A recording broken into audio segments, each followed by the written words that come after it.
Hello, everyone. Simon here with AvaTrade, and I want to welcome you back to our weekly trading plan webinar. And of course, I also welcome our new attendees. And for those of you who are new, just a couple of words of what are we doing here. And pretty much the title says it all, a weekly trading plan. And what we're trying to do here is actually um, to go through certain things, some fundamentals, some technicals, and create a structure, a plan, a direction for the upcoming week so we can have a little bit of a guidance, a little bit of a plan. And for those of you who are tired of my phrase, I say it again, uh, you trade or you plan your trade and then you trade your plan. That's very, very important. And if you ask any successful trader with a lot of experience, it really helps to have a plan and stick to it instead of just spontaneously entering trades and looking for ideas as you go. So saying that, we'll move to a risk warning as usual. I'll read it quickly. Any capital markets and trading information disclosed in this webinar is provided for informative purposes only and should not be construed or applied as investment advice, a recommendation or suggestion. CFDs are complex instruments and come with a high risk of losing money rapidly due to leverage. 71% of retail investor accounts lose money when trading CFDs with this provider. You should consider whether you understand how CFDs work and whether you can afford to take the high risk of losing your money. And you can find the full disclosure statement at avatrade.com. You can follow us at AvaTrade on Twitter.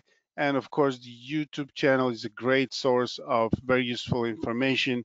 And the webinars, including this one, are being posted there along with different tutorials and a lot of great information there.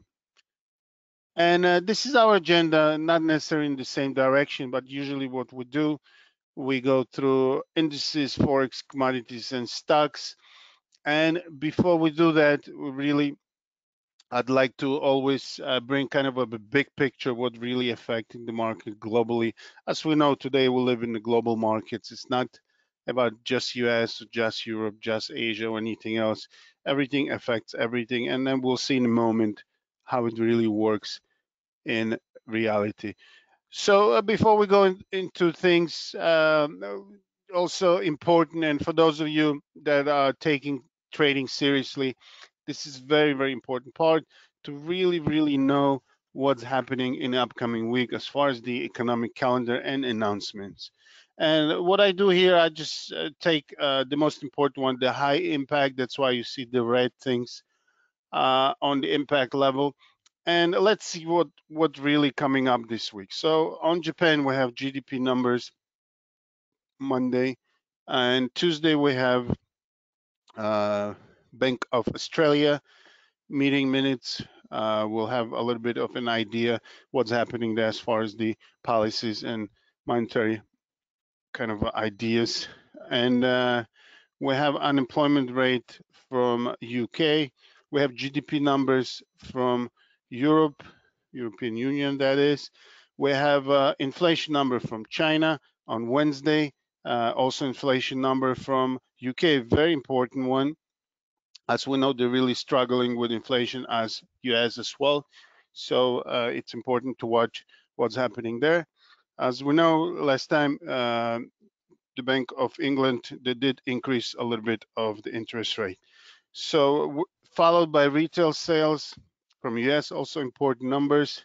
Another inflation number from Canada, great. And we have FOMC minutes. This is very good to watch and to see what's happening. In a moment, we'll discuss what happened last week in the US, but this FOMC is very important because the whole focus now, we'll talk about it in a moment. The whole focus is really how the Feds are going to deal with raising the interest rate, how fast, how high, and so on. Thursday, employment data from Australia, and we're closing the week on Friday with retail sales from Canada.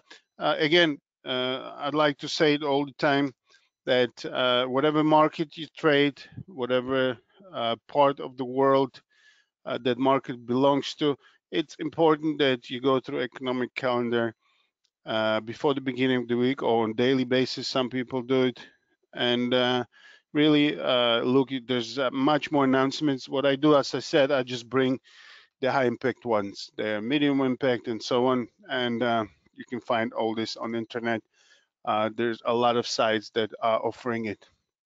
Now, let's talk. Let's talk about big picture, what's happening.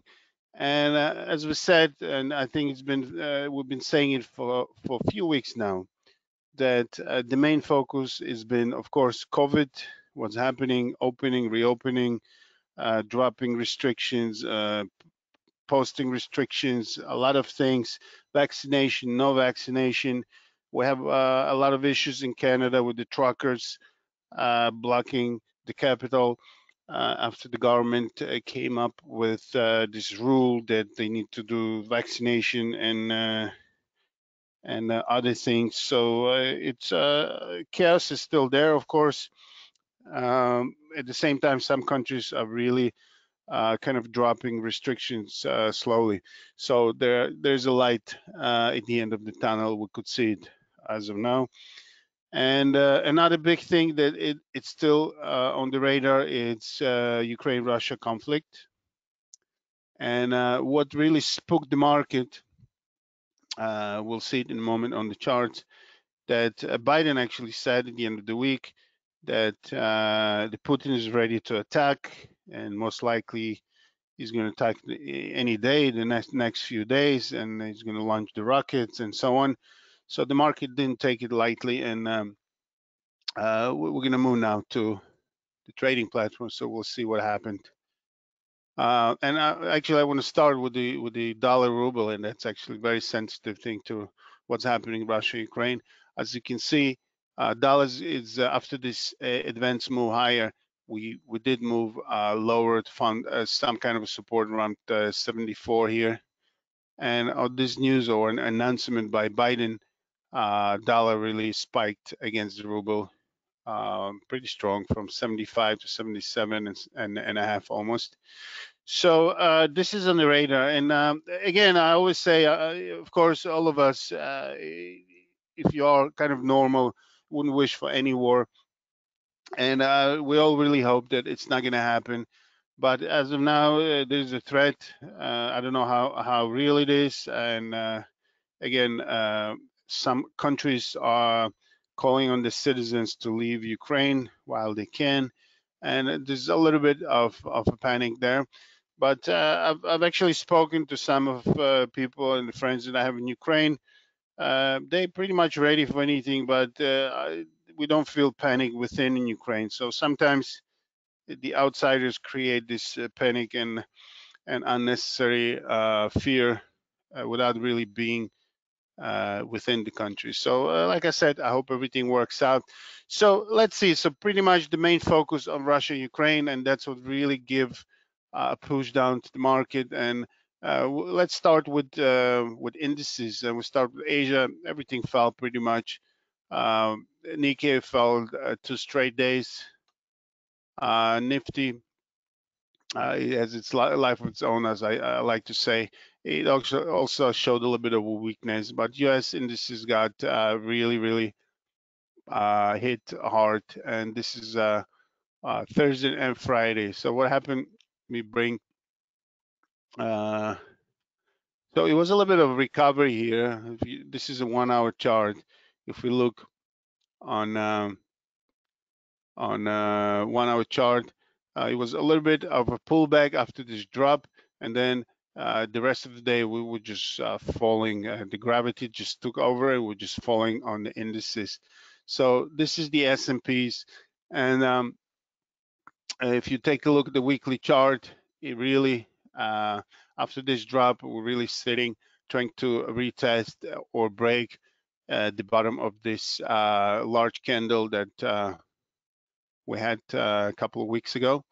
And if you look at the daily chart, the moment we went below the 200 moving average, We play around it, then we had a nice move above it. The moment we closed higher, there was some excitement to the upside. Some investors said, okay, maybe we're going to buy it. And then Thursday went down below the 200 moving average again. Didn't really last for a long time about the 200 leverage. So it showed the weakness, it confirmed the weakness in a way of the markets. And Friday, we just went down. So what we got for this week, we probably still, the market's trying to retest the low from which we bounced. And we did move on the following week, but we recovered and closed here. So if you look at the daily chart, it is looking down. And one of the strategies that some traders are using, some of you probably heard about it, that Thursday and Friday kind of indication, when Friday closes lower than Thursday, that pretty much shows that the Monday, the downtrend in this case, whatever trend in this case would be the downtrend, Monday will continue lower. And that's the most probable scenario. Of course, the opposite can happen as well. So that's S&P's, Dow Jones, similar picture. The same thing on Thursday. We did close below 200, and then Friday will continue lower. A little bit bounce at the end of the day. Nasdaq got hit the strongest. Still the same issue. The tech is being hit strongly because it's the most sensitive sector for the higher interest, which we are about to face in the upcoming months. We'll talk about it in a moment. So that's Nasdaq, the French index, also 2 days straight down. Friday, I got more intense. FTSE has been very strong lately. If you could take a look at this level lately, it's been strong. We broke the previous high, but it couldn't really withstand this pressure to the downside of other indices and 2-day sell-off. And if it continues, it could actually intensify, and FTSE can catch up with others like DAX. DAX is very weak. It's kind of on the way to retest this multiple 15,000 plus level. We are below all the averages, so that's excuse me. That's as far as indices. Now let's go into commodities and see what happened. Of course, the Russia-Ukraine, as we said, the crude oil and natural gas are super sensitive, and you could see actually this is the Friday on the announcement or possible invasion of Russia, and the oil just moves higher, breaks the previous high, and we were on Friday as high as 94.64. Some analysts are predicting, of course, as we've been speaking about 100, 105, some said even 120, and some are saying that if all this conflict is resolved and without any military action, without any issues and crisis, if that happens, I hope it does, then the oil will slide down into around 90 a level, which they think it's a fair price. So we'll be watching it, of course. Natural gas, it's really acting up. It's been doing it a few times. And again, I'll be probably repeating myself, but there's nothing new I can say. After this accumulation, we had to move higher to almost 5, then came back to retest, and we made a higher high. This time, the high was 556, almost 557. So we retested the previous high of this level, and then we are back into this consolidation zone. So Friday was actually a high, the up day for natural gas. So we can try to really be funny here and maybe create a trend lines, and it looks like it could be that we are hitting the trend line. And in this case, the previous one, when we hit the support, we made a high. Now, if we really hold this level, there would be another high low, which just confirm that the trend is building up to the upside, and we might see actually a nice, strong move higher. Fundamentally, logically speaking, we're still in the winter. The weather is not that great. There's still places in the world that it's really cold. And on the more serious note, of course, the conflict or the issue with Russia really potentially could cause shortage of natural gas. So that also another aspect why natural gas could make a nice continuation to the upside. So very interesting to watch it if we are holding this trend line and if we bounce from here. Let's see. We spoke about copper. Copper went down with the markets on Friday after this nice move higher, and Thursday was pretty much natural day. It was a day of kind of where do I go? And neutral, I meant to say, sorry. And we really sold on Friday, went below the support. Let's see what happens there. Gold had the very nice move high, and after this slow build up, and Friday where the move that crossed the previous resistance, and we closed higher. So here on gold, we might continue in the upcoming week, and there would be, would be that we might retest the previous highs in this area here around 1870, 1880 area. Let's see if that happens there.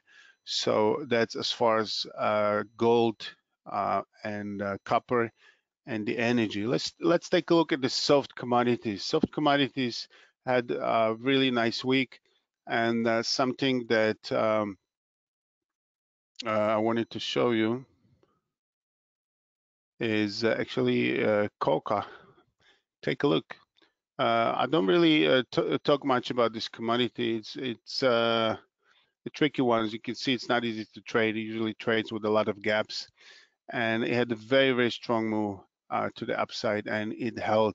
So if we look at the weekly chart, it looks like this resistance is being retested. So if we close about it in the upcoming week, we might go and retest the next level.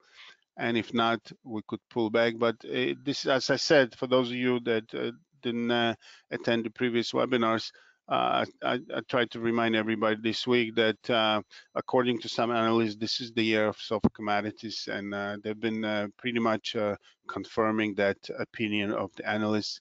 And if we take a look at soybeans, they've been very strong. Out of soybean, corn, and wheat, soybean is the strongest. Corn is the next stronger one, and the wheat is a little bit weaker, but it's been also strong. So soft commodities still playing the game to the upside. They might continue their way. Coffee also had a nice move in the last week, the last 2 days. We retraced a little bit. It's a healthy profit taking, and we are retesting the previous resistance here. We're pretty much on the spot here on 251, 252. So we'll be watching soft commodities in the upcoming week. Now, dollar index, we'll move to the Forex world. Dollar index is back to 96, and it's a key level that I've been talking about pretty much every week. We go below, then the moment we raise above it, it moves like it did over here. So we closed 96.02. We were as high as 96.12. Friday was a strong day in US dollar. And funny because both US dollar and gold went up. So it's really sensitive. It could be, as we said, the Russia-Ukraine crisis, that's what's moving the US dollar and the gold together. And let's take a look at something that I mentioned a few times, that when the market falls, the Japanese yen is getting very strong. And take a look, dollar yen, even though the dollar was strong, on Friday, the yen was stronger, and the dollar really went down against it. And I want to show a group of pairs that trading with Japanese yen, and I mentioned to you either last week or week before that when the market pulls in, these pairs are pulling in as well. So the yen is getting stronger. As I explained, safe haven syndrome kicks in, and the money goes from risk off to risk on to risk off, and a lot of times it goes into Japanese yen. So take a look. Friday, as the market tanked, uh, Aussie JPY went with it. Euro JPY had a very strong drop. NZD JPY as well. CAD JPY, Pound JPY, even the Swiss franc JPY went down. So this is for those of you that are looking for some kind of diversification or some kind of connection or correlation with the market. This is one of the ideas that you could look into it and see how it works for you. So that's as far as currencies. Again, going back to dollar index, let's see if we're holding about 96, we might continue and go retest 97 level. Really recently we hit that level before coming back down. Let's move into stocks. And last week we said that Uber and Disney would be one or two of the stocks that are reporting. As we know, we're still in the earnings season. So Disney had a very nice report. They beat the numbers of subscriptions. That was the issue last time they reported, but now they really posted good numbers. I believe instead of 124 million subscribers predicted, they got almost 130 million, 129.8, I believe. So it was trading nicely, but in the past 2 days, like I always say, even the best stocks on the selling market are going to pull in as well, and then we'll see it. Speaking of which, as we know, one of the high rollers or great stocks that we talk about all the time is Tesla, and Tesla also pulled in with the market sell-off. This is it. So together with Disney, Uber was reporting, and it had a very nice move on the reports, also very nice reports.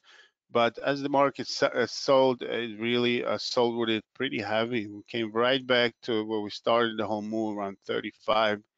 So let's see what's next. It's super sensitive. It looks super sensitive to the falling of the market. Didn't really hold at all this move. So that's Uber. Netflix, after this attempt, we said the Ackman was buying and insiders were buying the stock, but it didn't hold it. So we're back below 400. Had some good news. I think yes, some Oscar nominations and some positive things, but the stock is really not rushing into bouncing from this drop. And speaking of a drop, Facebook is still not cheap to come in. As if you understand what I'm saying, that investors are looking for the price to be cheap to come in, and they still haven't found it. They tried, but we came right back. So after this drop on Facebook, the stock is really tanking, and it's not really showing any signs of life. So let's see what's the upcoming week will bring us. Now, next week we have, of course, more stocks reporting. I took the two that we talk about sometimes. Cisco's reporting on 16th after the market, and the stock's been really selling off. We are below all the averages, and I guess the intermediate point is around here, 53.40, 53.50, that we might retest. And of course, we want to see what the earning report is. And Walmart is also reporting the following day on the 17th before the market, and it's sitting right on the lows. It's not really a very good sign for the stock. It is on one side, it is holding its support, but it's not really bouncing. And too many attempts with the lower highs, and we keep on coming here. So there's always a chance that after so many attempts, the buyers will give up and the stock will come in. And that's also a possibility, as we really below the 100 moving average. And if the news are not so great, we might see the earnings, that is, we might see a pullback, and a few scenarios for the pullback. We might come to around 126. This was where we stopped the last sell-off, or sometimes the indication could be the 200 moving average, which also makes sense as far as the levels. That's where we stopped this advance, and a lot of actions were around this level as well. And that would be kind of around the 200 moving average. So we'll be watching Walmart and Cisco announcing the earnings in the upcoming days. Let's take a look at the banks, and they also they've been really weak. Let's start with Goldman Sachs on the daily chart. They had a nice move from the recent sell-off, but Friday it went together with the market, just to show you that when the market goes down, it sucks in everything. JP Morgan, the same idea, 2 down days, and Citigroup is actually holding here. And let's take a look at Snapchat. Snapchat had a good earnings, and this was the gap up. It went in sympathy with Facebook, but the next day they reported pretty good earnings, and the stock went up and holding. So it could be that, take a look on the market. Like I said, it pulls in the best stocks, but Snapchat didn't really fall. So it's a strong sign. Something that you can learn about is called relative strength. That's what on the selling market, certain companies, certain stocks are not really selling. So when the market turns around, those could be the ones moving up the first, and vice versa. When the market goes higher and the stock's really resisting any move to the upside, so when the market turns around to the downside, those stocks will be the first to fall. So something that caught my attention: Snapchat didn't really sell after this very nice bounce. So let's see if there's a hope that the market will have a little bit of move to the upside. Snapchat can continue possibly to the next level of resistance. That's it pretty much. Let's just take a look what Bitcoin is doing. If you really are trading Bitcoin, any other cryptocurrencies, you probably saw the articles and publication that said that Bitcoin could be really affected by high interest rate in a negative way as well. So just wanted to mention that some analysts, they said that they expect even a pullback to 10,000, and on the other hand, Goldman Sachs is really saying great things about Bitcoin and really expecting the price rising and possibly even to 100,000. So always different opinions.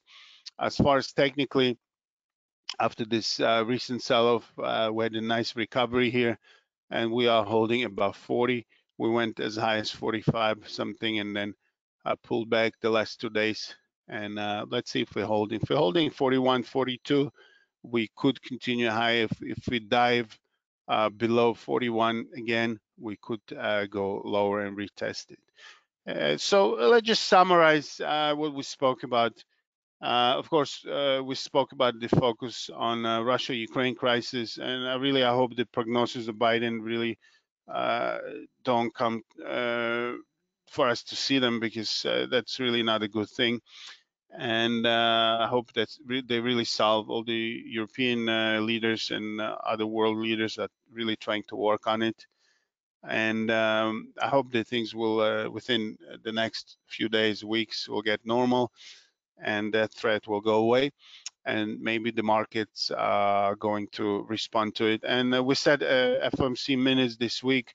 It's a kind of a next step of us seeing what's on the horizon as far as the interest rate. And actually, I forgot to mention, last week we had the CPI numbers that came super high, 7.5%. And since the numbers came, the market reacted to first to the downside, that recovered prior to the numbers level, and then it just tanked. So the analysts using this tool, kind of measuring the chances of a certain increase interest rates. So before the announcement, there was a 25% chance of the 0.5% in March increase. And after the report of the high inflation, that number jumped to over 50, I believe 59 or 60%. So the chances of a surprise higher interest rate hike than expected, because pretty much the regular expectation that they will have 4 increases, 25 percentage points, base points. So it's like 1%. And now with this higher than expected inflation rates, they say there's a big chance that the first increase will be 0.5%. So we're not gonna guess. We're not gonna have